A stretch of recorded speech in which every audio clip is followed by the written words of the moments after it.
Hello, witches! Grab your goat, grab an ogre, open that fairy tale book because it is time for the Witches Movie Coven. Yes, witches, talking about witches and witchy movies. My name is Patty Negri. You might know me from my regular podcast, The Witching Hour, from Ghost Adventures, from other television shows, from bathroom walls across America, from my book, Spellcraft, my newest book with Llewellyn, or from my original book, Old World Magic for the Modern World, or from my goat, because we all have one. But let me introduce you to my co-stars. Let's start out with the lovely Courtney Buckley. That's me, Courtney Buckley, Ghost Bait on Scared and Alone.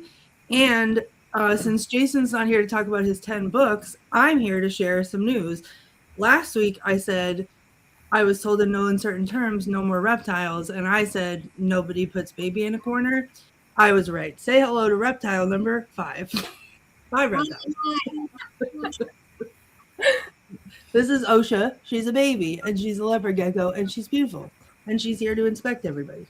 So she has thoughts. Have all your reptiles met each other yet? No, they can't be friends. But the cats like the reptiles. So yeah. All right. Well, thank you very much. And of course, our one and only Heather Green. Hi, everyone. I am in a different location today. I am absolutely just got off the plane traveling to Minneapolis, where Llewellyn is located. I am an editor at Llewellyn, so of course I have to visit what's often called the mothership. The office is here in Minneapolis, and so that's what I'm doing. So that's why I'm here, and I'm in my travel gear. I am also the author of Lights, Camera, Witchcraft, which is a definitive guide to all things witchy in cinema and television here in the US, as well as a journalist who works and covers all things occult and magical in the mainstream media. And I'm so excited to be here, even from the north, from this hotel room, talking about this particular movie. Thank you. Now, unfortunately and fortunately, we do not have Jason or Richard Lale today, but filling in two of our regular fill-ins. Let's start out with Thumper Ford. Hello, I am Thumper Forge. I am the author of The Chaos Apple, Magic and Discordianism for the Postmodern Witch, in which I talk about Lights, Camera, Witchcraft. So, Thank you. Full circle. I love that. And you also may recognize her, Jenny C. Bell. Hi, everyone. I'm Jenny C. Bell. I'm a substitute teacher here on the Movie Coven. I'm the author of 2 books, Divergent Witchcraft and Spirit Crystals, and I am a goat fan. Our goat. So you guys, you can have a goat too, just in case you didn't know that. That little corner up, Richard Lale does this so much better. But in the corner, mystery control, you can click your camera right there. You can get goats, you can get t-shirts, you can get quotes, you can get pillows with Richard Lale's face on it. You can't get my underwear any longer, but power panties are in purgatory right now. I'm so sorry to say, but someday I have hope. This week's movie is Shrek, the classic fairy tale Shrek. Now, we did not do. Did anybody do Richard Lale's synopsis of this film? Jenny C. Bell, you saved us. Okay, Jenny, can we have a unbiased synopsis of this lovely movie? I think Jenny, Heather wants to say something. Yeah, I just wanted to cut in. I just saw something in the chat that I just wanted to point out and draw attention to. One of our regular people, Colin, lost a pet this, I believe recently, today maybe even. And so I just wanted to just point out that was said in the comments. We love our Coven members that are in the comments, just like we love our Coven members that come on live and on the screen. So I just wanted to point it out and say what is remembered lives, and we hope that we send our blessings to you, Colin, for the loss of your pet. We all know how that is. So that's it. That's all I wanted to bring attention to. So, Jenny, sorry for the interruption. And know that your baby will always be with you, Colin. They just lost their little fursuit or meat suit or whatever kind of a scale suit they had. So thank you. All right, back. Thank you, Heather. Back to Jenny. Yes. Okay. So Shrek. Shrek opens with our main kind of anti-hero, an ogre who is very introverted and is trying to live the swamp witch dream. But Lord Farquaad, who is a short king, is rounding fairy tale creatures and banishing them to the swamp. So at the same time, Farquaad is also looking for an ideal princess to marry. And that's one of my favorite scenes in the whole movie. Once Shrek finds all the fairy tale creatures in his swamp, he is forced on an anti hero's journey, or quest, with his faithful and annoying steed, Donkey. Shrek participates in an epic wrestling match and is sent on another quest to get a princess for Farquaad. Along the way, they meet a she-dragon and get into some hijinks. Once they obtain Princess Fiona, we realize that she has a large ogre-shaped secret. And then there is a wedding with a battle of good and evil. Thank you. That is absolutely beautiful. Fine, unbiased synopsis. Actually, indeed. There may be a little bit more about the movie. So on that note, we go to Heather Green. Well, you know what? I didn't have the time to do deep dives, but this time around to dig into some of the finer stuff that I usually do. So I'm going to give you as much as I can. I want to talk about a few things after this about fairy tales. So first of all, it's a 2001 film directed by Andrew Adamson and Vicki Jensen. We don't often see in animation until this period of time female directors. So that is something to note, that there was female involvement in the work of Shrek. It is produced by DreamWorks SKG. I'll get into that in a second. Its budget was $50 million. It grossed to date $500 million. So I would say successful. The number two, we have a number of animated films that followed. This was so successful, it turned into its own behemoth. It has its own gravitational pull. Shrek 2 came out in 2004. In fact, Shrek 2 grossed more. That's not actually surprising because the first film was an unknown for SKG, for DreamWorks, and of course, it was so successful and people loved it. More people went to see the second one immediately at the box office. So, of course, it had a budget of $70 million, not that much more, $20 million more, gross $933 plus million to date. Shrek the Third came out in 2007, Shrek Forever After in 2010, Shrek the Halls in 2010 that year, then the Puss in Boots 2011, and then Puss in Boots The Last Wish in 2022. And of course, Shrek the Musical, and Shrek Scared Shrekless. And I believe there's another one. And to make it even better for you Shrek fans, Shrek 5 is in the works for 2026 with some of the original cast coming out. That is not, I actually checked, there actually is real news talking about this. So I don't have the exact date, but Shrek 5 is in the works after all these years. And apparently Zendaya is going to be involved as well as some of the original cast. And so let's talk about some of that original cast. I'm just going to hit a few of the highlights. There's a ton of people in this we can talk about, and I'm just going to hit the major names because I didn't have the time to go through every single one like I usually do. Of course, Mike Myers. They originally wanted Chris Farley for this role, but he unfortunately passed away before that could happen. So Mike Myers took up the role and did a beautiful job. Eddie Murphy, there you go. That's another one. Eddie Murphy was doing a lot of animated films at this point. He also was the dragon in Mulan as another example of his voice. So he was a standby and doing a lot of that because these films were made partly for adults as well. So pulling in someone like Eddie Murphy or Mike Myers even, comedians that were more attractive to older the parents of the children, actually helped ticket sales. John Lithgow plays Farquaad. Cameron Diaz plays Fiona. And eventually you have Antonio Banderas playing Puss in Boots and starting in the second one.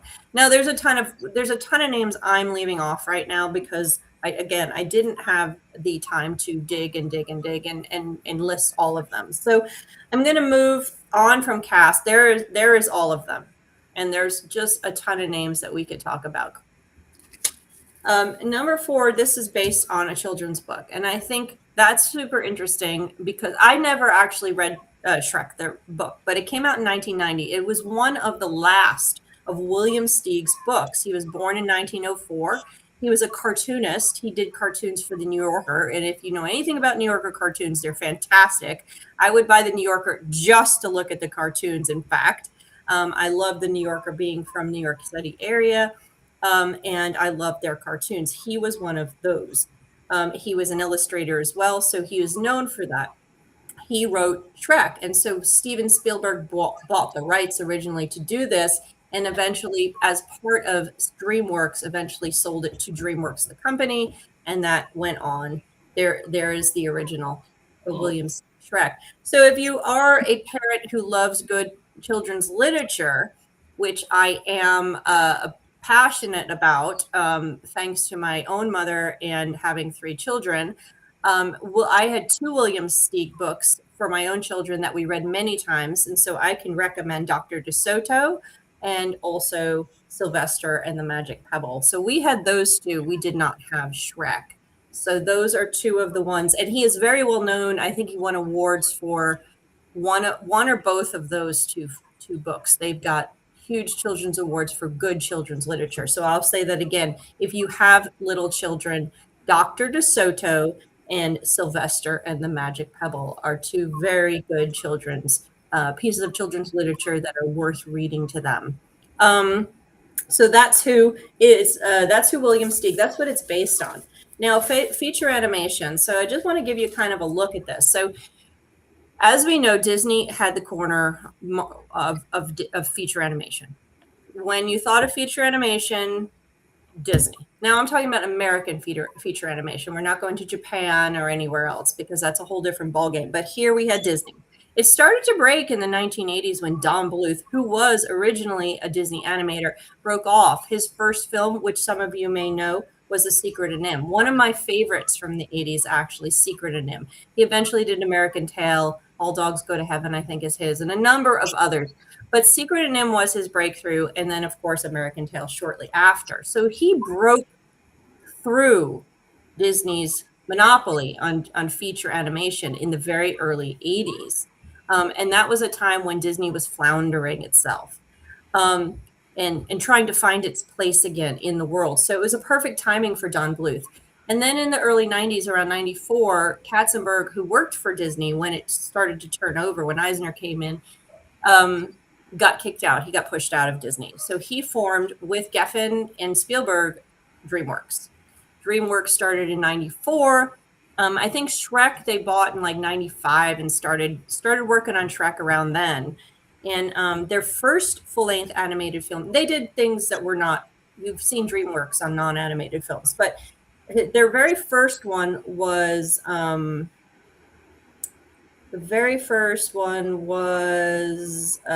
think Ants. I think Ants was their first one in 98. And that kind of put them on the map. And then they did Prince of Egypt the same year or shortly after, which was not as popular. Ants was it competed with Bugs Life, which Disney did. Bugs Life was better in my opinion, but whatever. And then we can move on. And there were a number of other feature animated films just shortly between Prince of Egypt and Shrek, when Shrek was 2001. I think there's 1 or 2 in there that were not as successful. So Shrek really hit for them. I mean, they did okay with Ants. That's kind of established them. They did a few others, but then right away, Shrek is what did it. Shrek, of course, is one of their top. It's number 5 in their top grossing films of all time. But Shrek 2 is still to this day their number 1 grossing film for DreamWorks.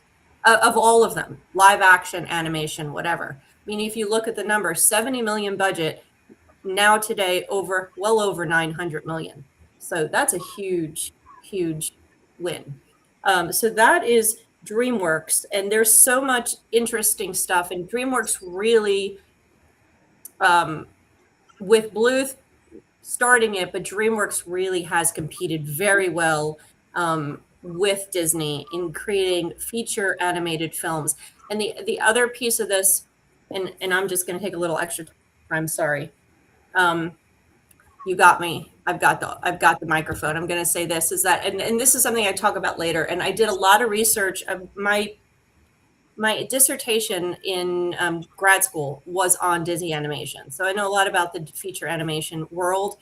But I also studied a lot for my book about witches on fairy tales, and I've done a lot of work on fairy tales and how that looks. And this is what I call a mashup fairy tale that also breaks up Jack Snipe style, breaks the fairy tale, breaks our traditional fairy tales, fractures it. And that's, I think, the Jack Snipes term is the fractured fairy tale. So it fractures it, but it's also a mashup. And this is the beginning of it. You see it in Shrek, but then you're going to see a lot more happening in the 2010s. So Shrek is one of the early ones to really do it. That and the 80s musical called not Once Upon a Mattress, dang it, Into the Woods, sorry. I'm confusing my musicals. So Into the Woods does it really well there, and that's an 80s musical by Stephen Sondheim, but then Shrek does it here, but then you're going to see a ton of it come in 2010s. And I talk about that in my book, in Fractured and Mashup Fairy Tales, but Shrek is one of the first. And I think it's really fascinating what they did, why they did it. There's so much to talk about. It's fun, it's funny, but there's so much to talk about within the way they took this fairy tale and what they did to it. So that's it. I'll leave you with that. Discuss amongst yourselves. Thank you. Thank you so much. I just want to say thank you to whoever picked it. It was so nice to have a happy, fun film this week. Then I did not have to want to kill myself after watching the movie or just die and lay down and give up on everything and everybody. You know, the good guy won. The good guy is an ogre. True love. I laughed. I cried. I'm just very, very happy. So thank you. If that was you, Heather, thank you. I don't know who picked it, but thank you very much. That's all I have to say in this very moment in time, because I have to get my dog. Somebody jump. I love Shrek. I love Shrek so much. I changed out my lizard to bring my dragon. But I love Shrek. I've loved Shrek since it came out. I've continued. I was I think a teenager when it came out. I loved it. And then I loved it again for Nathan, watching it with Nathan and getting all of the adult jokes that I might have missed the first time around. And then we can't not mention Shrek the Musical because that was on Netflix for a hot minute, and Nathan and I watched that on repeat, and then I had to go see our local high school perform it, which I cried like a baby because all of the high school kids, I was so proud of them for doing that.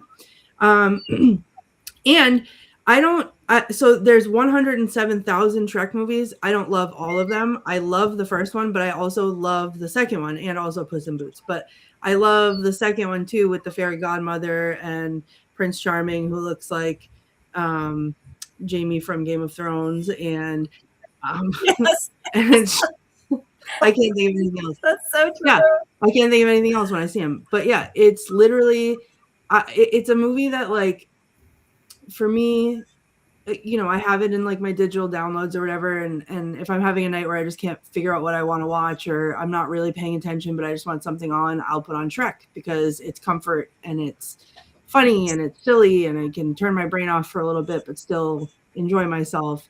And that's it. That's my thought on Shrek. I will put my sunglasses on if anyone has anything other than that to say about it, or I'll stick a dragon on you. Someone said, "What's a reptile witch?" Because I put that in my little tag this time.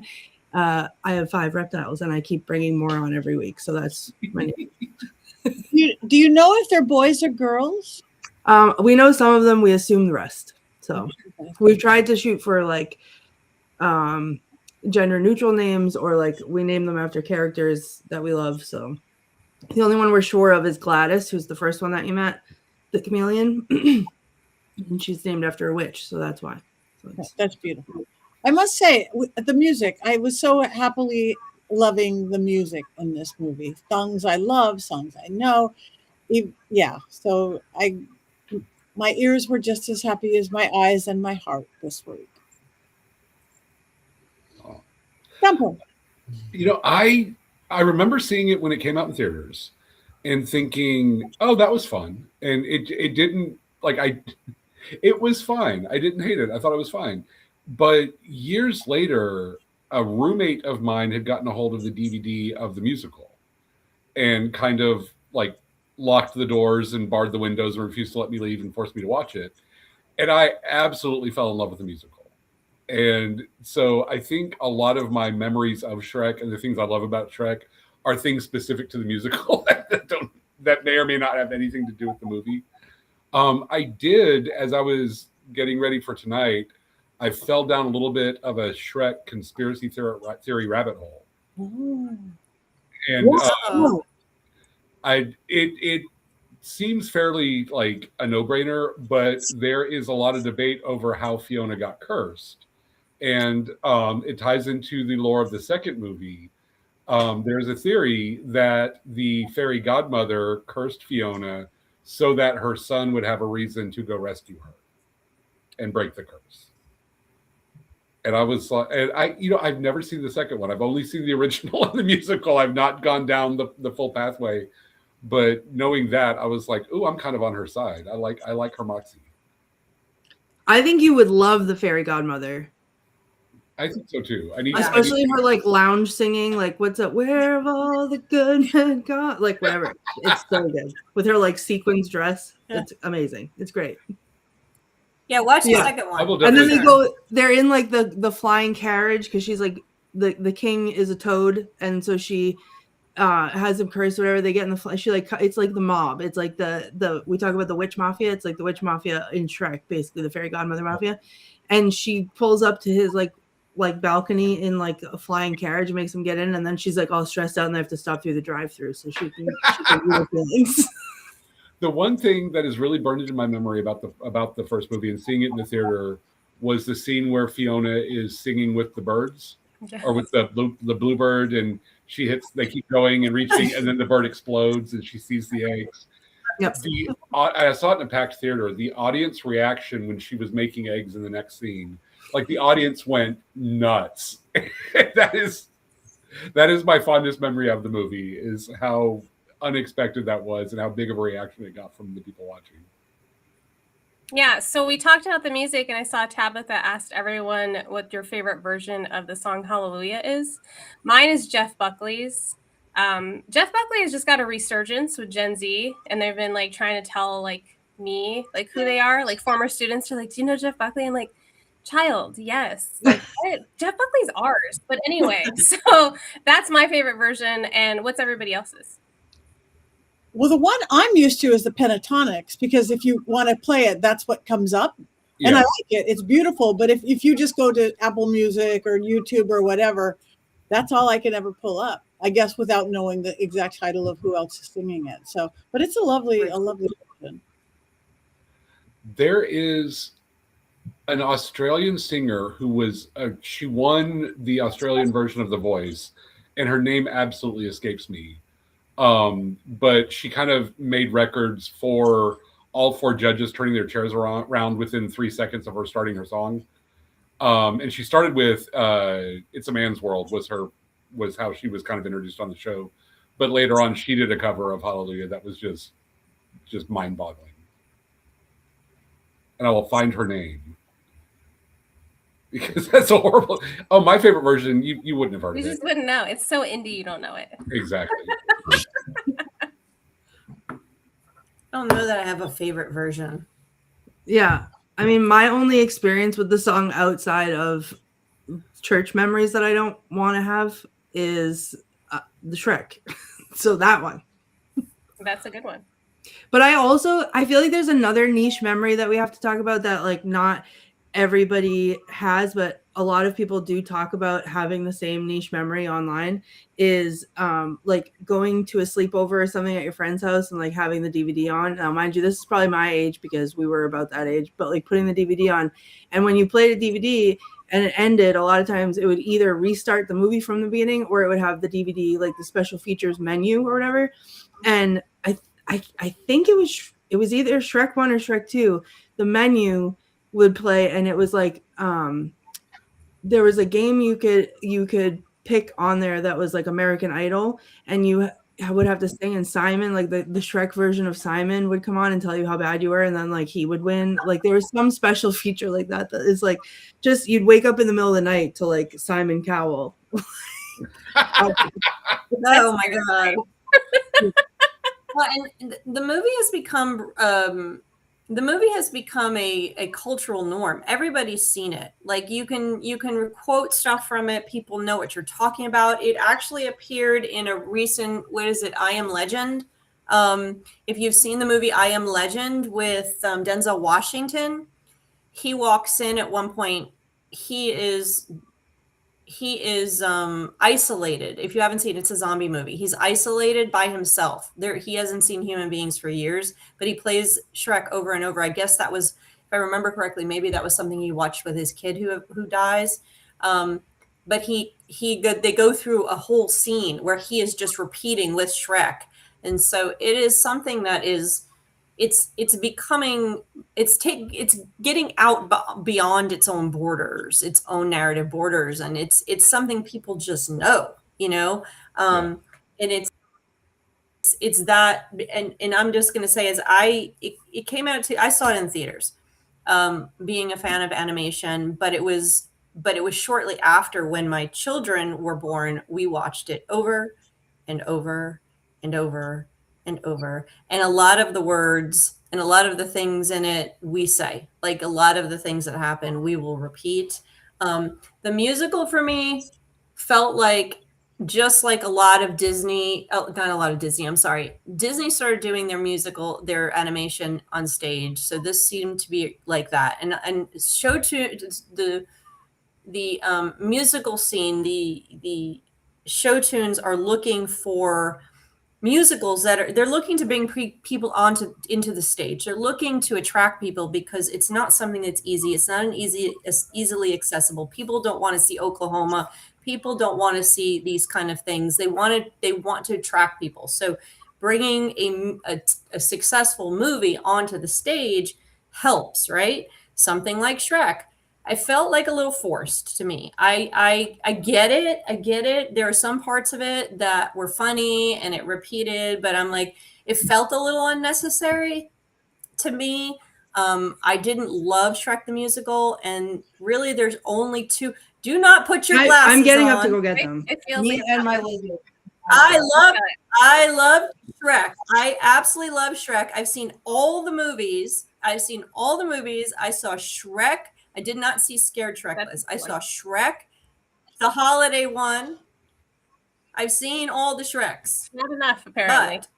But did not see Shrek Thrilling Tales or Shrek Scared Shrekless. I didn't see those two. I didn't hate the musical. I maybe if I see a different version of it, but I do love Fiona's song though. So you get me on karaoke, I'll do Fiona's song for you. But I love Fiona. Just do not put the glasses on there. The glasses are on Rocky and on my face. We're both wearing glasses. I absolutely love the fact that the dragon falls in love with the donkey, and then they have donkey dragon babies. Yeah, that's the great part. That is a story. Heather, I will learn the harmony, and I will do Fiona's song with you at karaoke. I was just trying to look up Fiona's song. There, Thumper. That's excellent. A date. But the one thing, if you haven't seen the later ones, why do we do Shrek on a witch show? So what's interesting is there are more and more witches as the movies progress. I can't remember which, is it 3 or 4 where there's an army of witches that go to battle? The flying army of witches. I can't remember if that's 3 or 4 right now. Where the bad guy sends out his minions of flying witches, and he's at a table, and all the witches are around the table. Most of them have green skin, of course, and if you've read my book, you know why that is. But there's more and more witches as the movie comes by, and the witches in the early one and in the musical are part of the weirdos. Let Your Freak Flag Fly is a song, and there's a witch part of that. But in the movies, the later movie, witches become the army of the bad guy. Yes. Yeah, but even that's fabulous, which I haven't seen most of those. But even this one, even though they weren't witches, there was curses and spells and magic. Oh yeah. Oh, for sure. Yeah, and all the fairy tales, for those of you who are newer to witchcraft, a lot of fairy tales have folklore. They're based on folklore and folk magic, and there's a lot you can glean from fairy tales. Like, especially, I really like what Sharon Blackie is currently writing. She's writing a lot about fairy tales and folk magic and all these kind of intersections for witches, especially for women, and how empowering that is. And that's like, I studied fairy tales in literature, and there's so much you can do. But something I wanted to share is, like, I'll show my age. So I had this movie on VHS, and when I was a teacher, I was like, I'm going to show it to them as like a treat, but it's rated PG. Mm-hmm. And I had to get parent permission for Shrek. And this was so weird, because now my daughter in high school, like, she's watching all kinds of movies that, like, I would have never been able to show. But it was such a big deal that this was an animated American film that was PG. Mm-hmm. And I remember it, like, just didn't even dawn on me. It's like, it's Shrek. And everyone's like, no, you're going to have to get parent permission before you show the middle schoolers. And it's like, I feel like this movie sparked so many good movies. Like, prior to this movie, like a lot of the American animation wasn't really funny to grown-ups. Yeah. And now I feel like, when I'm excited, like when I go to the movies with my kids and we're going to watch like a Minions movie, I know I'm going to laugh too. Like, it's not just kids humor. And I feel like I'm sure Heather could talk about this, but I feel like we have Shrek to thank for this, like, shift in funnier animation in our country, especially like towards adults. We actually don't. And Okay. But are you there? Is that me? No. Yeah. Okay. So it really isn't Shrek that did this. But Shrek is one of the first that did it full on in the 2000s. In the way that they did it. So the very first PG animated film was Black Cauldron, and that was not because it was funny. It's because we did Black Cauldron here. It's because of the darkness of it and the scariness of it. And that was 85, I believe. But really, the animation starting to gear its humor towards adults started with The Simpsons.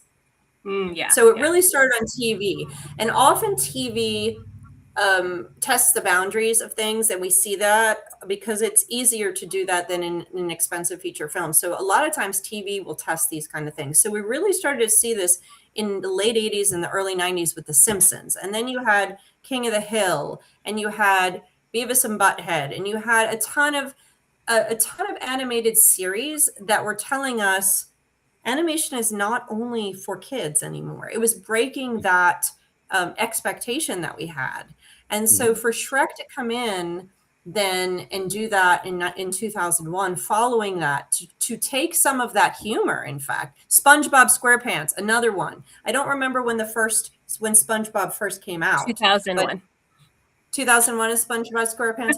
Let me tell you, I had to ban that for my children. So I did not ban Shrek, but I banned SpongeBob SquarePants after a very poor behavior incident, which we will not talk about right now because I still have mama scars from.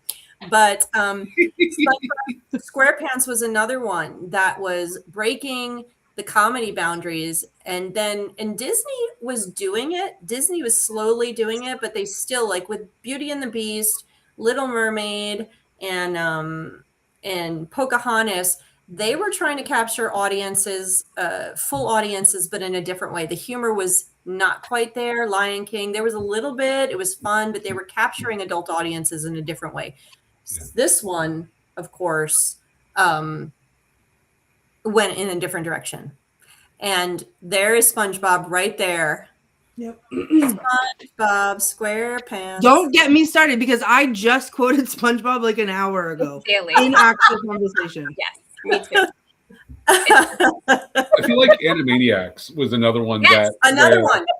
Yeah. Yes, another one. Where it was a kid's show ostensibly, but I remember watching it in college. Like, people would gather in the dorms to watch Animaniacs because the humor, there were so many asides for adults but you could still bill it as a children's show. A kid could watch it and not catch any of the adult humor. And I feel like that would be sort of part of the inspiration or influence, or things that just kind of built up to something like Shrek.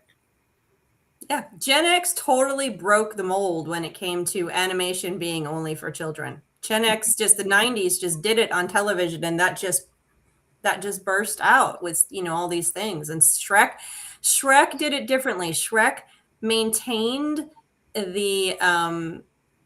maintained a certain dignity when it came to what it needed to do for children, Yeah. and made it very, very, very palpable for children, even young children, but added in, of course, the baseline humor that, let's call it that adults love, and some other stuff, and had a really uplifting, very true fairy tale kind of message that was fractured and put back together in a different way. Yeah.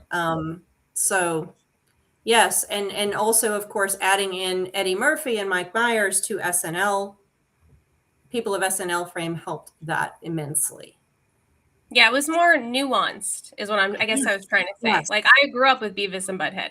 This was Yeah. not Beavis and Butthead. I wouldn't show a child Beavis and Butthead. But you can take like a 5-year-old, but you can also laugh. And I feel like that's a skill as a writer, as a comedy writer, to be able to do that. And that's what I love about modern cartoons. Like, I would be so bored to death if I had to take my kids to like see old Disney movies. Like, I would be sad. But to like watch some of these newer ones, and especially DreamWorks, and I really like all the Minions movies, like I'm happy to go. I'm like, I'm buying the tickets. Like, I'm pushing them out the door. Like, we're gonna go see Minions. Let's go, Yeah. I think the writing for animation has become more sophisticated, and because they could see what it can do. It's not just for children. Excuse me. Someone else talk about the cough. Talk someone's I will They're say the witches. Oh, no, there are. I will say that this role for Shrek was probably a really good role for Mike Myers, because I remember reading something or seeing an interview about how he hates improv and he doesn't improv. And Dana Carvey would always throw him off when they would do their skits together on SNL, because Dana Carvey would just get off script and be able to improvise stuff. And Mike Myers has to stay on script. So I feel like in an animation setting, there's just not as much room for that. And I feel like that was probably that probably allowed him to shine in his humor more than some other venues would. It was brilliant. I heard that he recorded it without the accent, and then he recorded it a second time completely and added the Scottish accent. Really? Yeah. I love it with the Scottish accent. I do too. It was fabulous. It was good. I wanted to thank Tabitha. I forgot to do that in the beginning. She is our fellow Coven member, and she is running the chat room for us. So everybody say hi to Tabitha Meadows. Thank you. Hey, Tabitha. Yes. And yes, we are not bots. Somebody just wrote something in the chat room about thinking we were bots or they were bots, or we have normal amount of fingers. Right? No bots. Our faces move. We just can't not do fingers, you guys. We can't not do 10, 5. I am gonna say, I'm because I loved animation growing up, and because I did my work in college on animation, and people laughed at me. I remember some of my Disney animation. I'm like, I would have put my Courtney sunglasses on and got my lizard out with sunglasses at that point if I had that. I'm like, do not even. But the you guys said, is studying fairy tales and studying this, there's way more to it. And then over the 2000s and into the 2010s, there's been so many amazing TV and animated movies that are worth watching. Disney's produced a number of them that are worth watching now. We haven't even done Brave. There's a witch in that. And you had not Princess and the Pop Star. This is a Barbie movie, not that one. Princess. We have the Frog Prince, the Princess and the Frog. Yeah, we did that one, I believe. And then from Disney, and Cars was phenomenal. I mean, these are not, when I say phenomenal, I don't mean phenomenal for kids and they were. I mean, these were worth adults watching. And it continues. You have Owl House, which has been a really great witchy TV show that Disney did more recently. I mean, we could go on and on. And if you really want top of the line animated show for your child, that you can actually watch a show, My Little Pony. Obsessed. Yes. Obsessed. The one that happened in 2008-9, that one with the Equestria girls and all the magic. I would get stuck watching that. So animation has evolved, and Shrek is one of those ones for sure. So this Heather, is a you know, topic I could talk about do you know that Weird Al Yankovic was a pony in My Little Pony? Oh, I do. Which one was? I think he was was he the chaos one? No, his name was Grilled Cheese Sandwich, and Grilled cheese sandwich. he is Yes. canonically married to Pinkie Pie, Oh my and god. his little symbol on his rump is a grilled cheese, but it's also an accordion. Yeah. You are a brony. Yes, you're a That's the brony. only one I know. I am not. I have never actually. You are seen the brony. show. You I just That's the t-shirt. That's the t-shirt for this week. Thumper is a brony. There you go. is a brony. Oh, I- welcome to Managing I- Hyperfixation. I will be back next There time. it is, cheese sandwich. I have to tell you, one of my dearest friends wrote the Brony movie about it. He was the first guy to make big money on whatever you ask for money to make a project. He was the first guy. He asked, I'm making up the numbers, but he asked for 300,000 and got $1 million.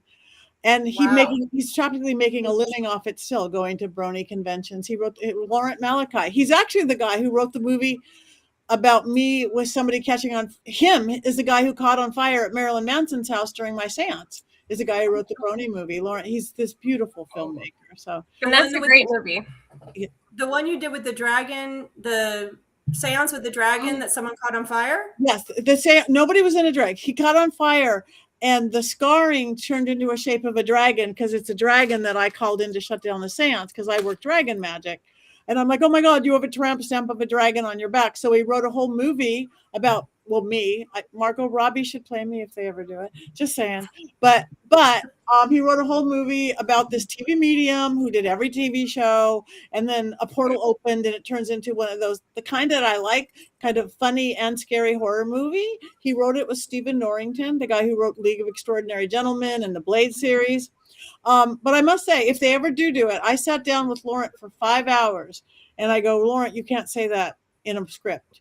He's like, but you said it. I go, I know, but that opened a portal. You don't want to be one of those cursed horror movies, do you? It happens all the time. Spirits, energy don't know the difference of actors reciting lines and, really opening up a portal to hell. So if they ever do it, and that's why it's so good, more and more people are using consultants. If you're doing voodoo, have a voodoo person. If you're doing witchcraft, have a craft person. So again, it's called The Portal, if it ever comes out, by Laurent Malachi, the Brony author and the Portal author, and Stephen Norrington. And we all need to go get a fursuit. Come on. Let's not even talk about personas. I can't. But I also need to point in the chat, like, I'm losing my mind about this comment. Spooky Mark said, what if Thumper's camera fell over and it shows the pony costume that he wears? Like, that is going to live rent-free, that imagination, rent-free in my head. My thing has always been weird rabbits with horns. So I'm going to dip my toe into bronyhood. Oh, but I have jackalopes and Vulpertiners and like all these horned rabbits all over my apartment. And I don't know that I have room for ponies as well, but I will get at least one. I will find some My Little Pony memorabilia and always have a little Maybe cheese sandwich. If I like grilled cheese sandwich a lot. I think that might grilled cheese sandwich. That's funny. We need it on mysterycontrol.com. The Thumper is a brony. Like that's literally. I'm wearing that t-shirt. I would smash the order button so fast my finger would break in half, and I would wear it every week. Yeah, you are. The next con I'm at, when Thumper's there, I'm gonna have that t-shirt on. And we will match. We will wear them when we sing Fiona's song. Are you there you go. Is it the song where she's in the tower and it's the three Fionas? Yeah, okay. Yep. And we will wear our Thumper is a Brony shirts, and or I might wear Worst Orgy Ever. I just almost put that on 2 minutes ago. I just randomly say that sometimes. I literally was holding the shirt in my hand, looking at it, being like, I might wear it. That's my go-to sarcastic comment sometimes. Just, Yes. worst orgy ever. I should go put it on right now. It's literally I can see it. It's go around the table. Okay, yeah, we're loving everything going on in the chat room tonight. You guys are funny. Spooky Marge is funny. You guys are great. Do we happen to have any quotes, Miss Courtney?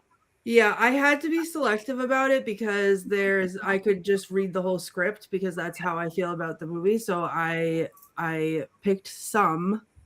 And some of them are not just like one-liners, there's like full-on conversations. So this might take me a second and I'll try to go fast. But one of the first ones that comes to mind constantly is the Duloc song. When they show up to the castle of Duloc and the little guys in the little clock thing sing the song. And it's my favorite line is, please keep off the grass, shine your shoes, wipe your face. Duloc is Duloc is a perfect place. And then Donkey's like, let's do it again. Yeah. A lot of these are Donkey's lines, but he says, I like that boulder. That's a nice boulder. And then anytime anyone says Shrek in my presence, my like verbal tick response is, I'm making waffles.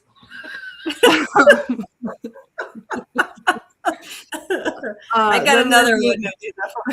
The whole very important ogres are like onions. Yes. Speech, where Shrek says, for your information, there's a lot more to ogres than people think. And Donkey says, example. And Shrek says, example, ogres are like onions.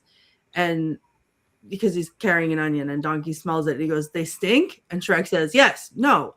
And Donkey says, oh, they make you cry? And Shrek says, no. And Donkey says, oh, you leave them out in the sun, they get all brown, they start sprouting little white hairs? And Shrek says, no, layers. Onions have layers. Ogres have layers. You get it? We both have layers. And Donkey says, oh, you both have layers. Oh, not everyone likes onions. Cake. Everyone loves cake. Cake has layers.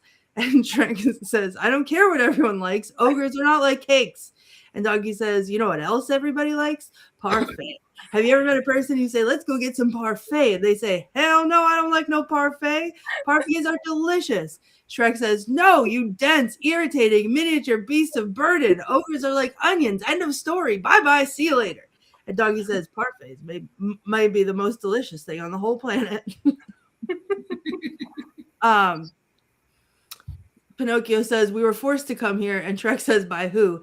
And one of the pigs says, Lord Farquaad. He huffed and he puffed and he signed an eviction notice. And when they walk up to the castle, Shrek says, that must be Lord Farquaad's castle. Do you think he's maybe compensating for something? Because he's a tiny little man. Donkey says, so where's this fire-breathing pain in the neck anyway? Shrek says, inside, waiting for us to rescue her. And Donkey says, I was talking about the dragon, Shrek. And then literally, I can't, like, again, another, like, verbal stem that I have is run as fast as you can. You can't catch me. I'm the gingerbread man. You're a monster. I'm not the monster here. You are. You and the rest of that fairy tale trash poisoning my perfect world. Now tell me, where are the others? Eat me. I tried to be fair to you preachers, but now my patience has reached its end. Tell me, or I'll... No, not the buttons. Not my gumdrop buttons. All right, then, who's hiding them? Okay, I'll tell you. Do you know the Muffin Man? The Muffin Man? The Muffin Man! Yes, I know the Muffin Man who lives on Drury Lane. Well, she's married to the Muffin Man. The Muffin Man? The Muffin Man! She's married to the Muffin Man. Okay, and then Shrek says, this. I said this, I used to say this to Nathan when he was an infant, and I would feed him his bottle, and he would eat an exorbitant amount, and I'd say, that'll do, donkey, that'll do. And then this one makes me laugh so hard that I cry. When they're going into the castle to rescue Fiona, and Donkey smells like the brimstone, and he goes, whoa, Shrek, did you do that? Man, you got to warn somebody before you just crack one off. My mouth was open and everything. Shrek says, "Believe me, donkey, if it was me, you'd be dead." And Shrek says, "It's brimstone. We must be getting close." And donkey says, "Yeah, right, brimstone. Don't be talking about it's the brimstone. I know what I smelled, and it was no brimstone, and it don't come off no stone either." And then I have the whole, I don't want to do the whole thing, but I have the whole magic mirror with the bachelorettes, where he's like, "So just sit back and relax, my lord, because I'm about to give you today's 3 eligible bachelorettes. Our first bachelorette is a mentally abused shut-in from a kingdom far, far away. She likes sushi and hot tubbing anytime. Her hobbies include cooking and cleaning and her 2 evil sisters. Let's hear it for Cinderella. Bachelorette number 2 is a cape-wearing girl from the land of fantasy. Although she lives with 7 other men, she's not easy. Just kiss her frozen dead lips and find out what a live wire she is. Give it up for Snow White. And last but not least is a fiery redhead who lives in a dragon-guarded castle surrounded by a boiling lake of lava. But don't let that cool you off. She's a loaded pistol who likes pina coladas and getting caught in the rain. Yours for the rescuing, Princess Fiona. So who will it be? Bachelorette 1, Bachelorette 2, or Bachelorette 3? And then all the people in the background are like yelling. So one of the guards has like the wrong number. He's like holding up the wrong finger too. Yeah. There's no 4. And then my last one is when Princess Fiona is the ogre and she says, "Donkey, it's me in this body." And Donkey goes, "Oh my God, you ate the princess." I think you need to do a one-woman show. Literally, I do a one-woman show because I love this movie and I just quote it. I'm ready for it. We do the same thing, and there are moments where I will just shout out something, one of those quotes you said, and it scares. And I did it last night, I think it was, and Ben was reading, and my partner Ben was reading, and I all of a sudden I said, "Oh my!" I can't remember which one it was. Something. I think I just walked by him and said, "I have my mouth open and everything," and he just went like this. Because what's going on? These things just come out. This movie is just like that. There's just so many great quotes that you just, once they're in your lexicon, you can't stop. It's been like this since 2001. So I get you, Courtney. Yeah, we would be trouble together. It just happens. But I also, I forgot to say this earlier. I have a confession to make. This is going to be brave for me to say, for everyone to read. I mean, for everyone to watch. I am an avid reader. Sometimes what happens when I'm reading books is I set these goals for myself every year and I have to read a certain number of books and I keep track of how many books I read. And I start to panic when I get too far behind and I have to like panic read, but it counts as a book. If it has a front cover and a back cover, it's a book. I don't care how many pages it is. So I just start taking TikTok recommendations of like the weirdest books ever. And one of my favorites is a book called Get in My Swamp, and it is Shrek smut. So it's about I'm gonna read it. Beck and Leona. It is not suitable for children in any way, shape, or form because it's very graphic, but the glee I feel when I read it or when I read it, there's Get in My Swamp, Stay in My Swamp, and then there's like another offshoot one from some of the other fairy tale characters in the book. When like literally, again, as the lines are coming out of my mouth, if anyone mentions Shrek to me in just normal passing, I'll be like, "Oh, there it is. Have you read this book?" I'm reading it. Please. I need you to message me as like during it while you're reading. I need a live reaction from it. I don't know. But it is so funny. It makes me scream because I love the movie so much and I've seen the movie so many times that it's like it's hard to separate that in your brain, and it now is just like a part of my personality that I've read this book. So wow. That's awfully hot looking Shrek in that book. Yeah, he's very muscular. He is very domineering. He's a big giant ogre, and ogres in this book are not scary. They are buff and capable of a lot of things. So Thank you. Those were brilliant quotes today, Courtney. Voices and all. You should be doing animation. That's great. Now, Is anyone want to imitate Jason today? Do we have anybody I doing? would like to. We do. You could do a Yes. Mickey movie moment. We do not have a Minky movie moment, but we do have Forge's feelings on film. Yes. So I did my best to channel Jason. I opened a portal. It didn't. It doesn't end well, but we'll see what I can do. As a practicing witch, I can easily rationalize fantasy fiction. Talking donkeys? I know a pet psychic. Talking donkeys seduced by a dragon? Love is love. Talking gingerbread man? I took magic mushrooms in college. But listen, I can only suspend disbelief to a point. Shrek would have us accept without question that magical curses can transform fairy tale princesses into ogres.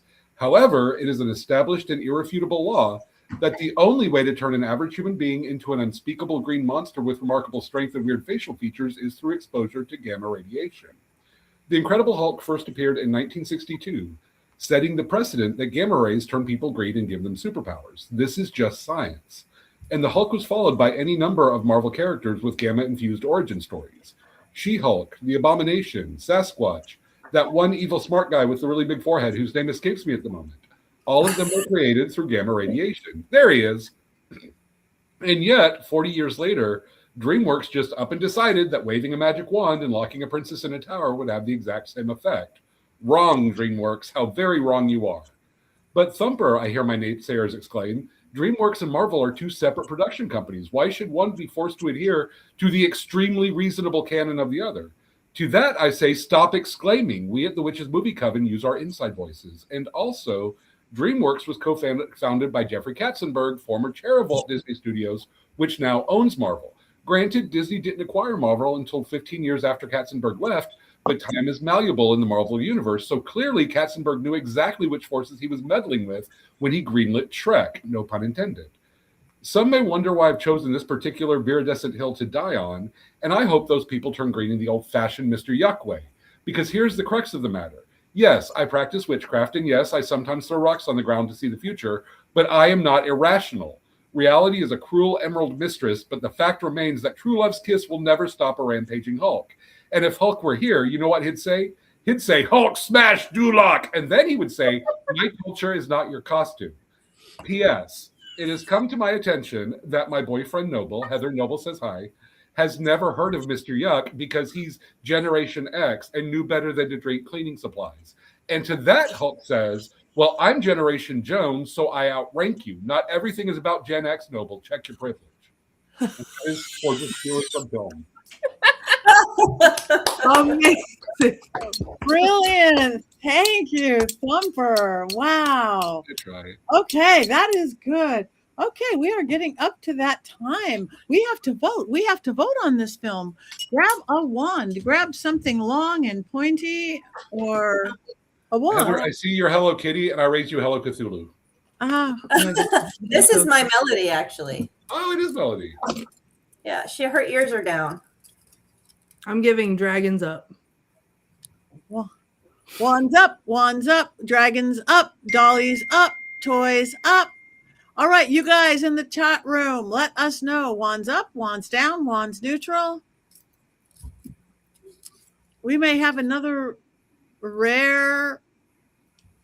Everybody vote the same? As we should, because my eyes are on that chat, and if one singular person votes down, we're putting our sunglasses back on and we're getting to work. And you may be an ogre forever. Wands up for a movie that's spawned yet to be flogged. Okay, so anybody we're getting wands up for Colin, wands up for John. My wand is it's in outer space. Go, Robert. Yes. Yay. Okay. This is our first. Hold on. It's Spooky Marg's first time. We say wands up if we like it, and wands down if we don't, or wands neutral, or whatever you got nearby that can help you. So, yes. Like for me, my wand is not here, so I'm doing dragons up, or Hello Cthulhu up. We get very creative. Something up, something down, something neutral, and it is rare we even close to agree on something. So, we did last week too. I think. We did too. This is 2 weeks in a row and a first in however many 16 years we've been doing this. Almost 16 years we've been doing this. So does Does anybody know what we're doing next week?